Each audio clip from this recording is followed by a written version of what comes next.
మీరు అన్న మాటలో విమర్శలు అన్నవి అంగీకరిస్తాం గానీ అది టీడీపీ వాళ్ళు చేస్తున్నారన్న దాని మీద మాత్రం అంగీకరించమండి. ఈ రోజు టీడీపీ మాది టీడీపీ పార్టీలో ఉన్న నిజమైన కార్యకర్తలు గాని నాయకులు గాని చంద్రబాబు నాయుడు గారిని అరెస్ట్ చేసినప్పటి నుంచి ఎలాగా తెగించి వాళ్ళ మీద కేసులు పెట్టినా ఇబ్బంది పెట్టినా కూడా ఈ రోజు శాంతియుతంగా మేము దీక్షలు గాని రిలేలు గాని నిరసనలు గాని తెలియజేస్తున్నామో మీ అందరికీ తెలుసు.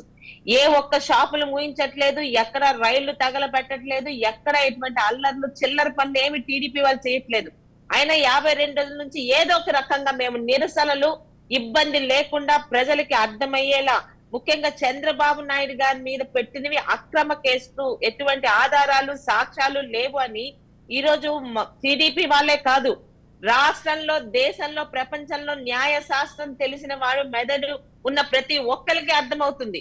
ఈరోజు వైసీపీ వాళ్ళకు కూడా అర్థమవుతుంది. ఇన్ఫాక్ట్ ఆ సైకో జగన్ రెడ్డి తప్పితే ఇతర నాయకులు కూడా ఈరోజు వణుకుతున్నారని కూడా మాకు తెలుసు. ఎందుకంటే చాలా నీచంగా రాజకీయంలో గాని ప్రజా రంగంలో గాని అసలు ఎటువంటి నీచానికి బరి తెగించి స్థాయి మరిచి దిగజారి ఈరోజు జగన్ రెడ్డి ఆయన చెప్పు చేతల్లోని బానిసలుగా పనిచేస్తున్న సిఐడి అధికారులు గాని ఇతర అధికారులు గాని ప్రవర్తిస్తున్నారో ఈరోజు ప్రతి ఒక్కరికి తెలిసేలా చేస్తున్నాం.